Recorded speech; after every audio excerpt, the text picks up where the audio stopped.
Collectorate పోలీసులు భారీ ఎత్తున గంజాయి పట్టివేశారు. రంగారెడ్డి జిల్లా అబ్దుల్లాపూర్ మండలం కొత్తగూడెం వద్ద సిమెంట్ బస్తాల మధ్యలో దాచిన 1210 కిలోల గంజాయిని స్వాధీనం చేసుకున్నారు. దీని విలువ సుమారు 6,25,00,000గా పోలీసులు అంచనా వేశారు. ఒరిస్సా నుంచి రాజస్థాన్కు తరలిస్తున్న సమయంలో సరిగ్గా పక్కా సమాచారం ఆధారంగా దాడి చేసి పోలీసులు వాహనాన్ని అదుపులోకి తీసుకున్నారు. డీసీఎం వాహనం డ్రైవర్ విక్రమ్ విష్ణోయ్ను అరెస్టు చేశారు.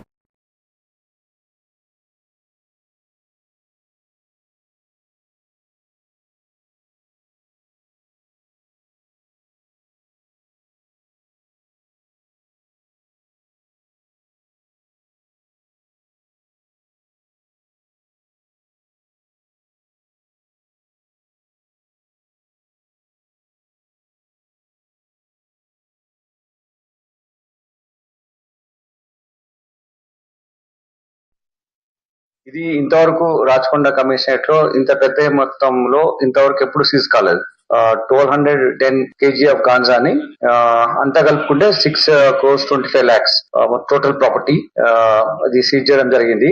రాజస్థాన్ నుంచి బయలుదేరి మల్కాన్గిరి ఆఫ్ ఒడిశాకి వెళ్లి అక్కడ నుంచి మళ్ళీ రాజస్థాన్ కు తరలిస్తున్నారు దీన్ని హైదరాబాద్. ఈ కన్సైన్మెంట్ లో తీసుకెళ్లి అక్కడ ఇస్తే 5 lakh రూపీస్ ఈయనకు డ్రైవర్ కి ఇవ్వడం జరుగుతుంది.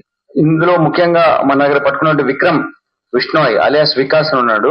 రామ్లాల్ అనే అతని ద్వారా ఈ వెహికల్ తీసుకొని దెన్ ముఖ్యంగా దేవీలాల్ అనే అతని మీడియేటర్ తీసుకొని వీళ్ళకి సప్లై చేయడం అల్టిమేట్ ఎండ్ అయూబ్ ఖాన్ దగ్గరికి వెళ్తుంది.